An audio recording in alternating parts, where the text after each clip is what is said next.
And people always say, well, I don't want to be wounded. I don't want to have trauma. And I say, if you're a human, you've been wounded. Tell us what a primal wound is. Yeah, so it's rooted in Ainsworth and Bowlby's work, and what my doctoral research was in was finding out the answer to this. And what I learned is there are seven primal wounds or core beliefs that we formulate as a very young person. And it doesn't mean your parents were bad. It doesn't mean your upbringing was horrible. Sure, we all have traumas, we all have incidents, and this is what I like to tell people. Your hand pulls off of a hot stove. You don't get mad at your hand for doing that. Mm. But your brain remembered the moment. Your brain goes, oh, that's something I need to take caution about. And so these primal wounds are exactly that. So I'll give you one using kind of clean language like that's less complicated. As a child, you decide, I'm not good enough. You have a moment, you have a memory moment that says, I'm not good enough. Mhm. As a teenager, it becomes a never ever statement. I'm never going to be good enough. I'm never going to be chosen for the basketball team. Yeah, yeah. And then as an adult, we paradoxically seek out people and situations that affirm the narrative. And the reason is because it's comfortable to us. It's what we know. It actually feels safer than choosing something different, which is I am good enough. And so we get into these relationships where we literally pick the person that is going to activate that wound. And ironically, some of those early childhood memories come from that primary caregiver. And and it doesn't have to be something major. It can be something very small, you know. For example, the powerless wound usually originates with a parent or a sibling that was ill. Yeah, And you yeah. didn't feel like you could help them or save them or make it right. And so you generate this whole thought process behind that Mhm. of I feeling I think powerlessness. there's a lot of really important points you're making here. One of them I want to highlight is it's not of no use whatsoever to get into the blame game around this stuff. It's absolute 100%. waste of time. You A- would not be mad at your hand for pulling off a hot stove. It's human Absolutely. It's got to survival. be looked at and we have to be interested in it, in that sort of mindful sense. Oh, look at me, what I'm doing, as opposed to that's because of. It's like, what? Isn't that interesting the way I am? And as soon as I become interested in myself in that way, then boom, I have the power to make some decisions about This do is I want to be exactly, interested in that? Right. you so get it. I so love we're having this conversation. Yes. And this is exactly what I tell my clients. The key is to get curious. The Yes. key is to get curious because it's not about what happened or what you did. It's about what you do next. Yeah. And that's the most important part. And so And I would say, and this is again, I mean, I feel this quite strongly, but I think most people don't understand the revolution that happened in psychological thinking from these early Freudian stuff, where you're almost talking about being programmed by stuff, right? And this is yep. the inevitability of this programming. You're stuck forever. Well, that's because Freud was depressed, right? Okay. Freud was depressed. That's Yep. it, right? And Yep. I don't blame him. Look at the world he lived in and look what Yep. happened, Yep. etc. I would have been depressed, but psychology became revolutionarily different when we understood that really it's postpartum that's interesting, and it's the relational environment that we're in postpartum. That's Yes. really where the gold is, and Yeah. that's where we need to be looking, right?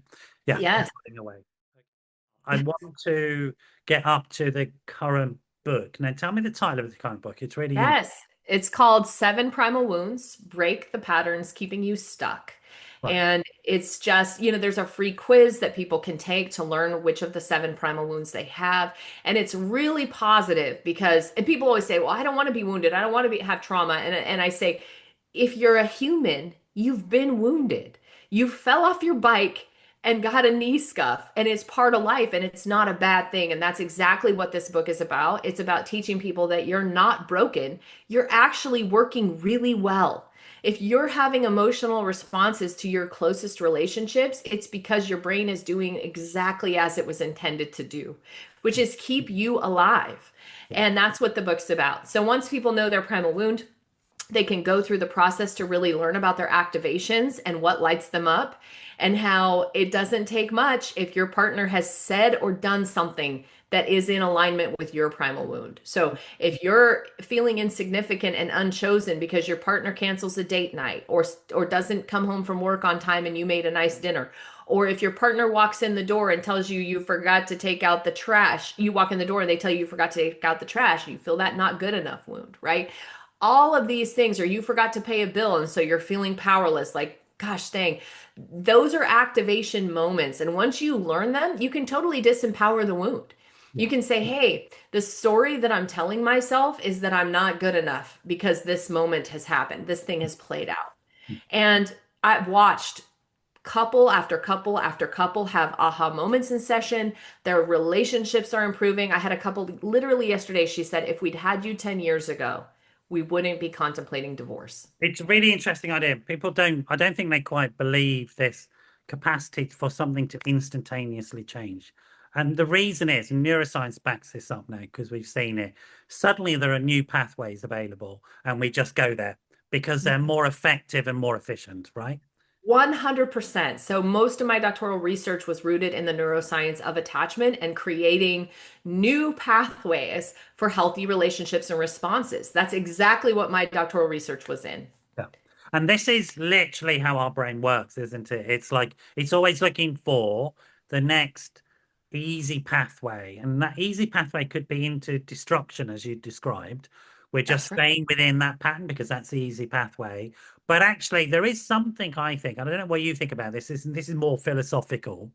We have, I think, a desire to be well, a desire to be whole, and it is a species desire. It's a sort of built into us as a species. I don't know that there's any sort of scientific evidence for that, but there's enough. I've seen it enough to think that's in us. I don't know what you feel about that. Yes, and there's so much research that's been done with chimps, et cetera, that I could tap into with the minutes we have left. But here's what I'll say.